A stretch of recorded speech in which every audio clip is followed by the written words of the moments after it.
E na noite de hoje eu quero convidar você a abrir a sua Bíblia no livro de Jó, capítulo 5, versos de 8 a 24. Texto que meditaremos na noite de hoje, pensando ainda sobre a esperança através da oração. Esse é o tema da mensagem de hoje. Eu quero pensar com você sobre esse tema. Jó, capítulo 5, versos de 8 a 24, diz assim: Mas se fosse comigo, eu apelaria para Deus, apresentaria a Ele a minha causa. Ele realiza maravilhas insondáveis, milagres que não se pode contar. Derrama chuva sobre a terra e envia água sobre os campos. Os humildes Ele os exalta e traz os que pranteiam ao lugar de segurança. Ele frustra os planos dos astutos, para que fracassem as mãos deles. Apanha os sábios na astúcia deles, e as maquinações dos astutos são malogradas por sua precipitação. As trevas vêm sobre eles em pleno dia, e ao meio-dia eles tateiam como se fosse noite. Ele salva o oprimido da espada e trazem na boca, salva-os das garras dos poderosos. Por isso os pobres têm esperança, e a injustiça cala a própria boca. Como é feliz o homem a quem Deus corrige. Portanto, não despreze a disciplina do Todo-Poderoso, pois Ele fere, mas trata do ferido. Ele machuca, mas suas mãos também curam. De 6 desgraças Ele o livrará, e em 7 delas você nada sofrerá. Na fome Ele o livrará da morte, e na guerra o livrará do golpe da espada. Você será protegido do açoite da língua, e não precisará ter medo quando a destruição chegar. Você rirá da destruição e da fome, e não precisará temer as feras da terra, pois fará aliança com as pedras do campo, e os animais selvagens estarão em paz com você. Você saberá que a sua tenda é segura, contará os bens da sua morada, e de nada achará falta. Vamos orar? Pai querido, ó Deus, estamos diante da palavra do Senhor na noite de hoje, e queremos pedir ao Senhor que aplique em nosso coração falando conosco. É a oração que nós fazemos, ó Deus, em nome de Jesus. Amém. Meu irmão, durante o tempo em que estamos vivendo desejosos de desfrutar do cuidado de Deus, vivendo desejosos de estar de volta reunidos, um desejo que tem ardido em muitos corações, principalmente é ter de volta a esperança, porque tem sido tempos difíceis. Ontem eu conversava com uma irmã aqui da igreja e dizia como essa semana foi difícil, como as notícias ruins, como que as informações da perca de pessoas que são próximas a nós, pessoas que não são tão próximas, mas são próximas de pessoas a quem nós amamos, como isso tem afligido o nosso coração, como isso tem nos angustiado, como isso tem causado preocupação a nós. E isso vai varrendo do nosso coração, vai varrendo da nossa mente, varrendo da nossa percepção, a certeza da esperança e do cuidado. E uma sensação que vai tomando lugar nos nossos corações é a sensação de desespero. E o desespero é o contrário da esperança. Ele é a angústia causada pela ausência dela. E de alguma maneira, cada um de nós, no meio desse turbilhão de problemas, se viu preso, principalmente preso dentro de si mesmo, tendo que lidar com as suas próprias dificuldades, tendo que lidar com os seus problemas. Cada um de nós tem tido que lidar com as suas lutas pessoais, e foi anexado a essas lutas pessoais o isolamento, o distanciamento, o medo, a preocupação, e isso tem tirado de nós a certeza de uma esperança. Quantas pessoas se perguntam: será que isso vai acabar? Será que esse problema terá fim?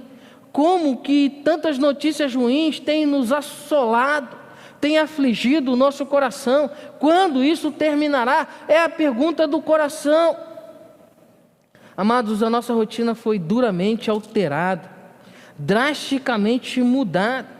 Nossos planos foi lá no início de março, paralisados, e agora nós estamos tendo que reaprender a realocá-los, recolocá-los. Alguns foram deixados para o outro ano.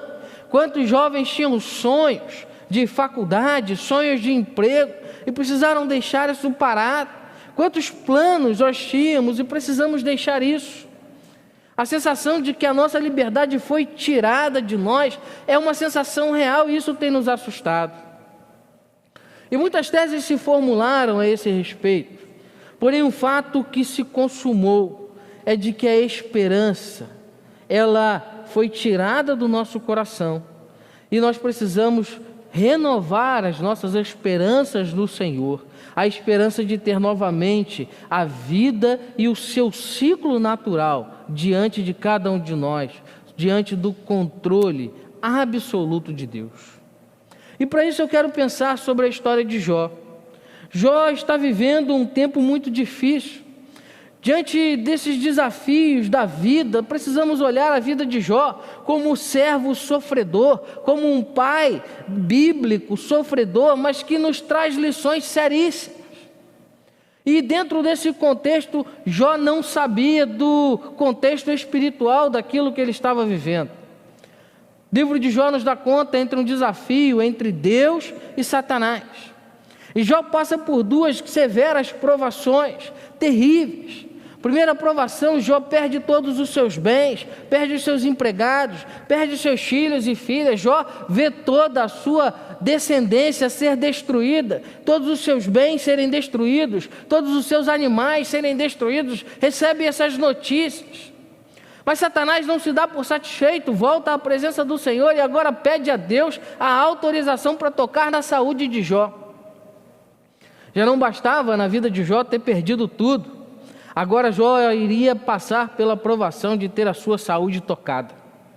E então Jó precisa enfrentar isso. Jó perde a saúde do seu corpo ao ponto de ter feridas. E o texto vai dizer que as feridas de Jó eram tão graves, as suas chagas eram tão severas, que ele se raspava com cacos de telha, cacos de cerâmica. Quem já teve a oportunidade de cortar um dedinho num caco de telha sabe como que aquilo dói demais. Mas grande era o sofrimento de Jó.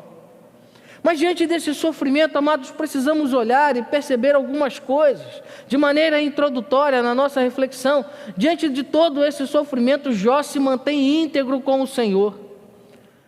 O sofrimento de Jó, as dificuldades de Jó não foram o salvo-conduto, um voucher, um vale-night para que Jó perdesse a sua dignidade. Jó não pecou contra Deus. O livro de Jó, no capítulo 2, versos de 9 a 10, diz assim: então a sua mulher lhe disse: você ainda mantém a sua integridade? Amaldiçoe a Deus e morra. Ele respondeu: você fala como uma insensata. Aceitaremos o bem dado por Deus e não o mal. Em tudo isso, Jó não pecou com seus lábios. Diante de tantas calamidades que chegaram na vida de Jó, Jó se recusou a amaldiçoar a Deus, Jó se recusou a perder a sua integridade, ele não blasfemou contra Deus, Jó se manteve íntegro. Jó sabia que a sua circunstância era terrível, mas ele manteve a integridade do seu coração.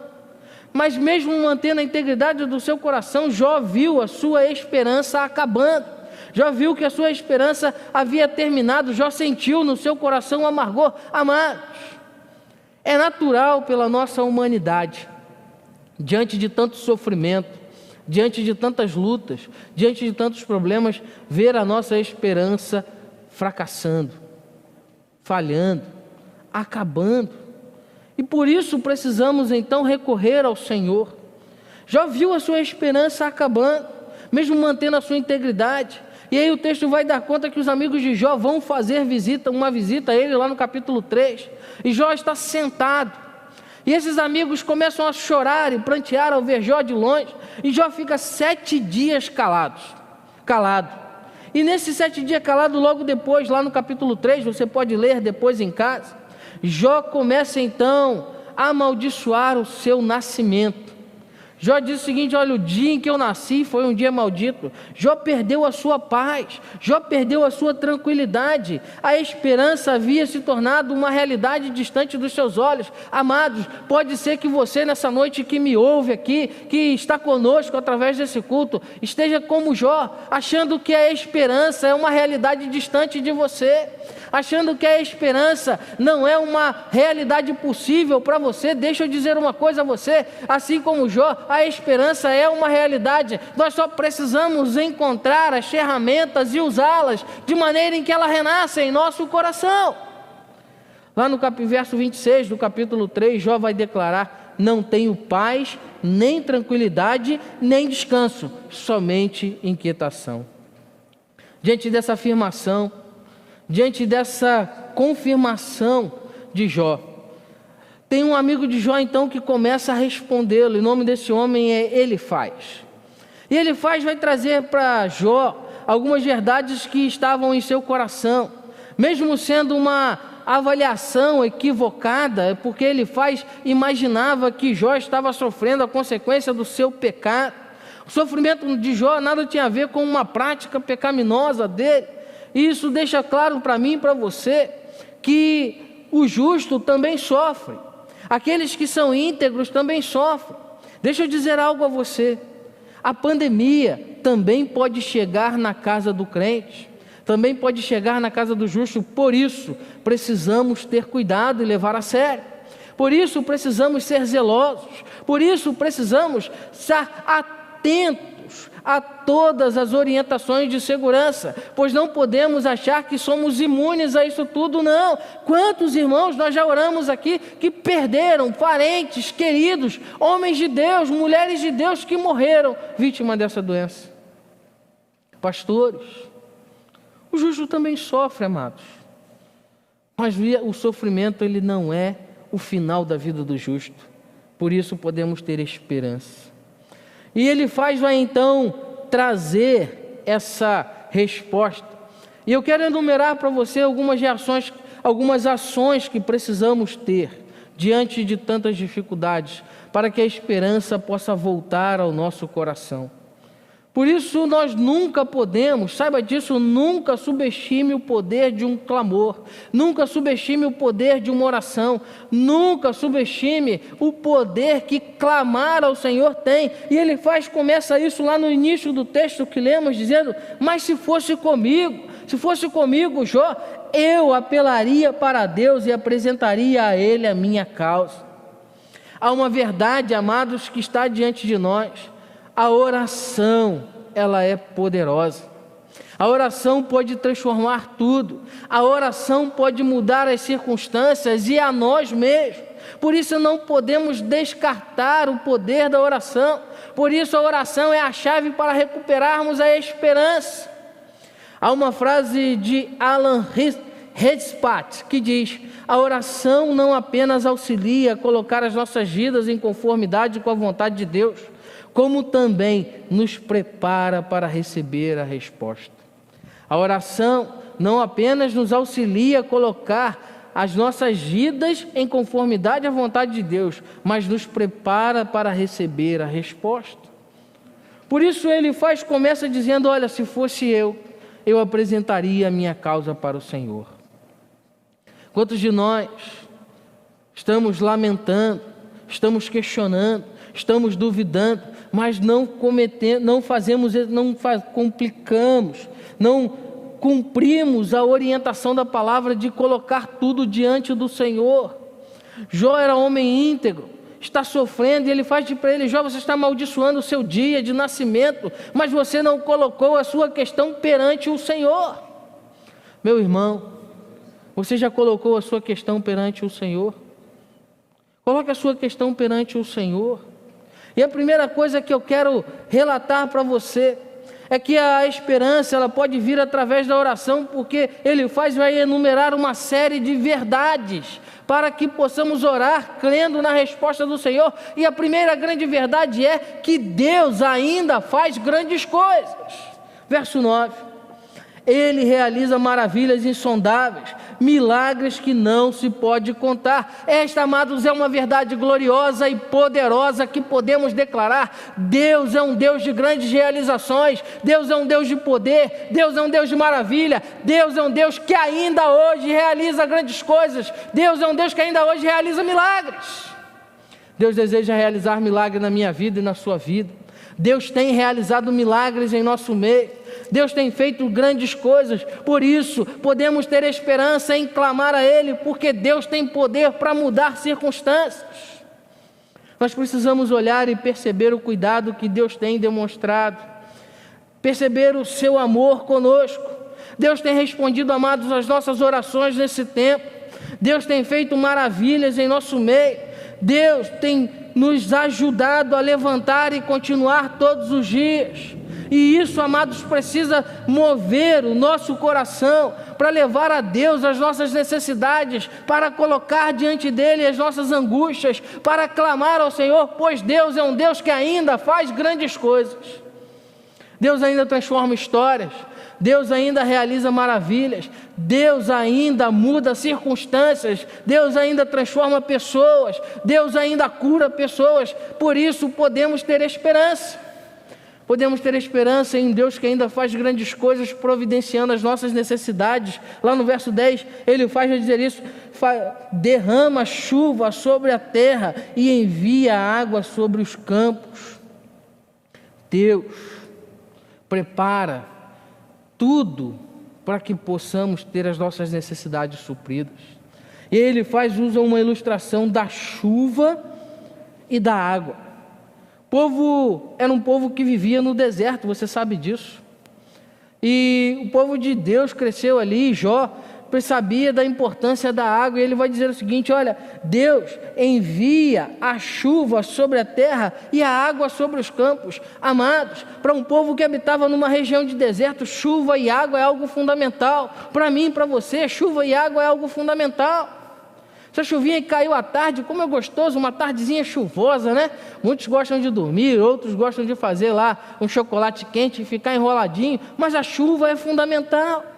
Deus é um Deus que trabalha para providenciar o cuidado das nossas necessidades.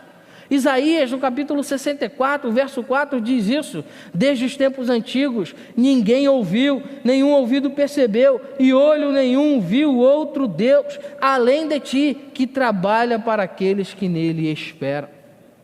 Amados, cuidado de Deus providencia os recursos para que possamos viver dignamente. Deus providencia recursos aonde não há. Deus providencia soluções aonde nós não conseguimos enxergar. Deus ainda realiza grandes coisas. Por isso devemos apresentar as nossas questões a Ele. A segunda coisa que eu quero destacar para você é que a esperança vem através da oração, porque Deus nos ajuda no sofrimento. Verso 11: os humildes Ele exalta, e traz os que planteiam a um lugar de segurança. Deus nos ajuda no sofrimento. Sofrimento é uma realidade humana, uma realidade da natureza do homem. Todos passam por ele, mas aqueles que têm o Senhor, no Senhor o seu refúgio, passam e sabem que podem contar com o Senhor em tempos de aflição. Porque só Deus pode trazer esperança em lugares onde não é esperança. Só Deus pode nos colocar em segurança. Só Deus pode nos exaltar. Só Deus pode ser para mim e para você uma rocha segura. Deus deseja nos ajudar no nosso sofrimento. A palavra declara isso. O salmista, no Salmo 113, verso 7, diz: Ele levanta do pó o necessitado e ergue do lixo o pobre. Deus cuida das nossas necessidades e nos traz em segurança, nos ajudando em nosso sofrimento, nos levantando do pó, nos erguendo aonde ninguém considera mais possível. Deus nos restaura. Salmo 46, verso 1, o salmista também diz: Deus é o nosso refúgio e a nossa fortaleza, auxílio sempre presente na adversidade. Amados, essa é uma verdade poderosa. Deus nos ajuda no sofrimento porque Deus é rocha segura. Deus é fortaleza na hora da adversidade. O Senhor não falha em nos proteger. E Ele não nos falha em nos proteger, porque Ele nos ajuda nas adversidades, livrando-nos dos projetos malignos. Vivemos em um tempo de muitos projetos maus. A humanidade é má, os projetos humanos são maus, os projetos humanos têm lutado contra a família, os projetos humanos têm lutado contra os princípios da palavra de Deus, os projetos humanos têm lutado contra a igreja, têm lutado contra mim, contra você, mas há uma verdade: Deus nos livra dos projetos maus. Deus é onisciente. Deus sonda os corações e as mentes, não apenas daqueles que são seus servos, mas Deus conhece o coração e a mente de cada homem sobre a face da terra. E tudo por isso, só Ele, somente Deus, ouça isso, pode nos livrar dos planos maus do homem. Eu não sei que planos você tem no coração, você não sabe os planos que eu tenho no meu coração, mas o Senhor sabe. E Ele pode direcionar os nossos caminhos, nos livrando do homem mau. Devemos pedir isso a Ele: livra-nos do mal. Livra-nos dos planos malignos que nascem no coração do homem. Muitas das vezes esses planos tentam impedir o progresso da vontade de Deus. Neemias passou por isso. Lá em Neemias 4, de 4 a 5, Tobias vai então tentar atrapalhar o projeto de reconstrução. E aí Neemias toma uma decisão orando a Deus, dizendo assim: ouve-nos, ó Deus, pois estamos sendo desprezados. Faze cair sobre eles a zombaria, e sejam eles levados prisioneiros como despojos para outra terra. Não perdoe os seus pecados, nem apagues as suas maldades, pois provocaram a tua ira diante dos construtores. Amados, podemos ter esperança através da oração, porque Deus é plenamente sábio, soberanamente conhecedor de todas as coisas. Deus confunde a sabedoria humana. 1 Coríntios 3,19, o apóstolo Paulo declara isso dizendo: porque a sabedoria deste mundo é loucura aos olhos de Deus, pois está escrito: Ele apanha os sábios nas astúcias dele. Deus nos ajuda nas nossas necessidades, Deus nos ajuda no meio do sofrimento, salvando o necessitado, salvando a mim e a você à medida em que necessitamos. A vida, amados, é cheia de necessidades, e aí no verso 15 ele vai dizer: Ele salva o oprimido da espada que trazem na boca, e salva-os das garras dos poderosos. Nós temos demandas, necessidades, angústias em nosso coração, e diante dessas necessidades nós podemos crer que, colocadas diante do Senhor, o Senhor nos salvará. O salmista no Salmo 35, verso 10 declara isso: todo o meu ser exclamará: quem se comparará a ti, Senhor? Tu livras o necessitado daqueles que são mais poderosos do que eles. Livra os necessitados e o pobre daqueles que os exploram. Amados, por mais que os homens possam tentar oprimir os necessitados, por mais que os poderosos tentem dominar aqueles que são mais fracos, por mais que os principados e potestades tentem militar contra a igreja, podemos crer nessa verdade: Deus ajuda os necessitados e não permite que os poderosos, humanos, ou os principados e potestades nas regiões celestiais venham oprimir e vencer aqueles que estão debaixo do seu cuidado, porque o Senhor salva sempre aqueles que clamam a Ele. Por isso temos esperança no Senhor. Essa é uma verdade que deve estar clara na minha mente e no seu coração. Quando colocamos as nossas necessidades diante do Senhor, Ele age para proteger a mim e a você. Por último, podemos ter esperança através da oração, porque Deus cura com mãos de poder. Que verdade maravilhosa Ele traz no versículo 18. Pois Ele fere, mas trata o ferido. Ele machuca, mas as suas mãos também curam. Jó vai dizer para Elifaz e lembrar a ele o seguinte: Jó, olha bem para o que eu estou dizendo para você. O poder soberano de Deus é o mesmo que está agindo em você nessa circunstância, mas saiba de uma coisa: Deus cura com mão de poder. Deixa eu dizer isso a você nessa noite, meu irmão. Esse Deus que faz grandes coisas, esse Deus que salva o necessitado, é o Deus que tem mãos poderosas para curar a mim e a você, física, espiritual e emocionalmente. Deus cura a mim e a você com mãos poderosas, com mãos de poder. Deus é o Deus Todo-Poderoso. As suas mãos são mãos habilidosas, cuidadosas. É a mão de um médico que nunca falha. É a mão de um Deus que nunca erra. É a mão de um Deus que pode todas as coisas. Deus cura com mãos de poder. O profeta Oséias, capítulo 6, verso 1, declara isso, dizendo: vem, voltemos para o Senhor. Ele nos despedaçou, mas nos trará cura. Ele nos feriu, mas sarará as nossas feridas. Mesmo Deus que traz castigo, mesmo Deus que traz juízo, o mesmo Deus que traz punição, tem poder para curar e restaurar aqueles que diante dele se apresentam. Por isso Deus restaura a nossa esperança quando colocamos as nossas questões diante dele. Voltar-se para o Senhor é ter as nossas feridas físicas, as nossas feridas emocionais e as nossas feridas espirituais tratadas e cuidadas por Ele. Amado, não há poderio das trevas nenhum que possa impedir o poder da mão de Deus. Não há império das trevas nenhum que consiga resistir à mão poderosa do Senhor. Deus cura com mãos de poder, até mesmo aqueles que ninguém mais consegue curar. Isaías, no capítulo 59, verso 1, declara: eis que a mão do Senhor não está encolhida para que não possa salvar, nem surdo o seu ouvido para que não possa ouvir. E Isaías vai completar dizendo: mas os vossos pecados fazem separação entre vós e Deus.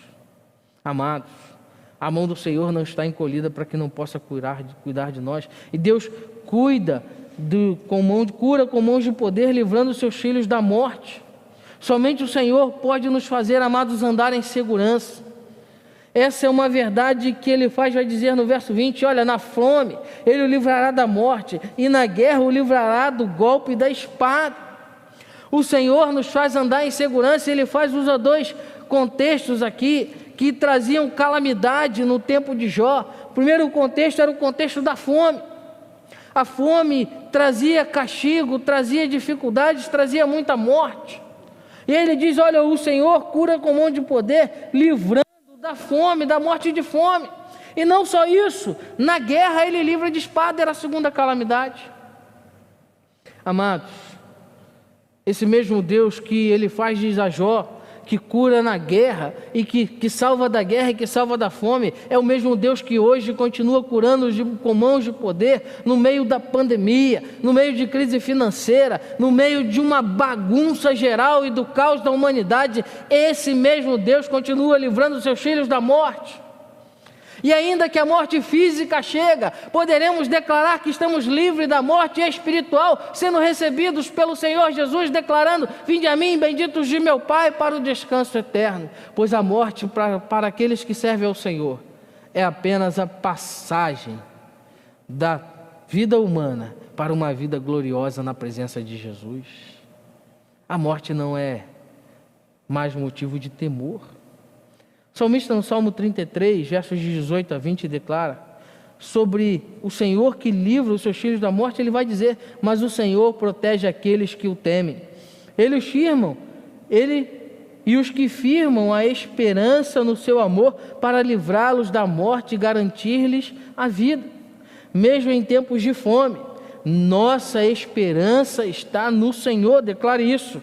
Ele é o nosso auxílio e a nossa proteção. O Senhor cura com mãos de poder, promovendo paz em meio à guerra. Essa é uma verdade maravilhosa. Deus produz paz em nosso coração em meio ao tempo de guerra. Deus produz paz em nosso coração em meio à pandemia.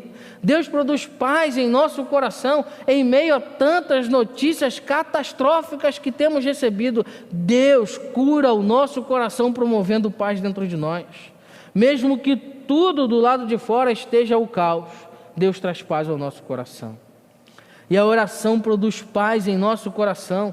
Por meio dela nós somos colocados diante da santa presença de Deus. Olha isso, meu querido irmão.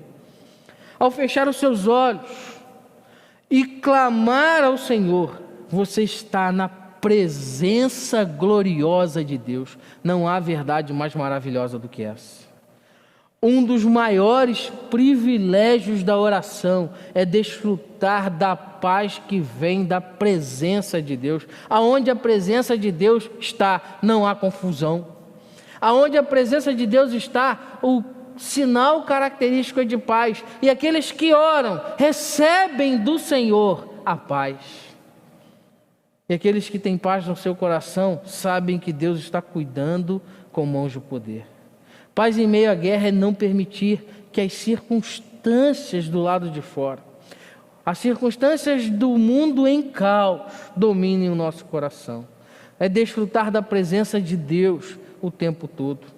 E aí eu quero encerrar, concluindo, com um trecho de uma música que eu gosto muito, que diz falar com Deus. E aí ela diz assim, preste bem atenção nessas frases: na oração encontro calma, na oração encontro paz, orar a Deus faz bem à alma, falar com Deus me satisfaz. Falar com Deus, que privilégio! Abrir a alma ao Criador, sentir que os céus estão abertos e ouvir a voz do Salvador. Grande é o nosso Deus e as obras que Ele faz. O seu amor não tem limites e em seu perdão encontro paz. Amados, diante de tantas adversidades que temos vivido, diante de tantas notícias catastróficas, de tanto caos, de tanto problema, de tanta dor, uma certeza precisa inundar o meu coração e o seu coração. A certeza de que através da oração nós podemos recuperar a esperança. Através da oração podemos recuperar a certeza do cuidado de Deus, pois na oração nos lançamos a esse Deus. Por isso eu quero convidar você nessa noite a colocar a sua vida diante do Senhor, a lançar sobre esse Deus que cura com mãos de poder, que ajuda o necessitado, esse Deus que ainda realiza grandes coisas, aquilo que tem tirado a paz do seu coração, chamando o Senhor para tomar cada questão, cada dor, cada sofrimento que tem te impedido de viver em esperança, apresentando a Ele, pedindo perdão pelos seus pecados, apresentando a sua vida a Ele. Talvez você não tenha o Senhor Jesus como seu único e suficiente Salvador, e nessa noite você deseja entregar a sua vida a Ele. Quero convidar você a fazer isso. E se você estiver me ouvindo, cultuando conosco e desejar fazer isso, coloque o seu nome aí nos comentários. Eu quero conhecer você, quero orar pela sua vida. Talvez você esteja longe do Senhor, ou não desfrute mais da paz que vem de Deus. Eu quero convidar você a orar, fechando os seus olhos, pedindo ao Senhor que tome a sua vida, a tua vida nas mãos dele. Oremos. Pai querido, ó Deus, nós cremos que colocados cada questão diante do Senhor, temos a possibilidade de ter de volta a esperança em nosso coração. Por isso, ó Deus, nós declaramos que o Senhor ainda realiza grandes coisas. Por isso nós declaramos que o Senhor salva cada um de nós das nossas necessidades. Por isso, ó Deus, nós podemos declarar que o Senhor tem mãos de poder para curar. E por isso, ó Pai, clamamos ao Senhor, pedindo que o Senhor visite cada vida, cada irmão, cada lar nessa noite, cada pessoa que está prostrada diante do Senhor se apresentando, tomando a vida deles em tuas mãos, curando, ó Deus, ministrando a sua paz, e, acima de tudo, levando de volta a esperança aos corações aflitos. Dá-nos a tua paz, ó Deus. É a oração que nós fazemos em nome de Jesus. Amém.